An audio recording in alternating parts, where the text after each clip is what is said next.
So eggs pickup చేసినప్పుడు ఏం జరుగుతుంది, అప్పుడు మనకు ఎగ్ క్వాలిటీ అనేది బయటపడదు.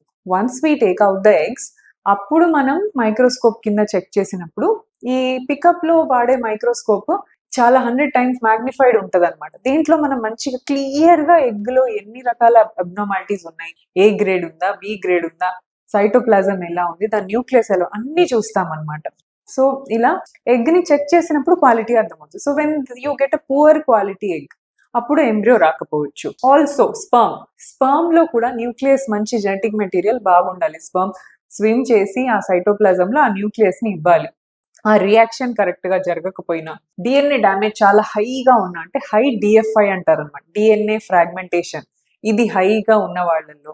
అలానే స్పర్మ్ లో మార్ఫాలజీ అంటే స్పర్మ్ ఆకారం, sperm shape, abnormal sperm shape ఉన్న వాళ్ళల్లో ఎంబ్రియోస్ కూడా రాకపోవచ్చు. కొంతమందికి ఏంటంటే lab, again once more lab also plays the role. ఇది వరకు పాత ఇంక్యుబేటర్స్ ఉండేవి, వాటిలో డే 5 అంటే ఒక ఎంబ్రియో ఫామ్ అవటానికి కొంచెం కష్టంగా ఉండేది. బట్ ఇప్పుడు వచ్చిన new technology, case system, bench top incubators ఏవైతే మనం రైట్ నో మన ల్యాబ్స్ లో వాడుతున్నామో, వీటిలో చాలా వరకు మంచి ఎంబ్రియోస్ వస్తున్నాయి.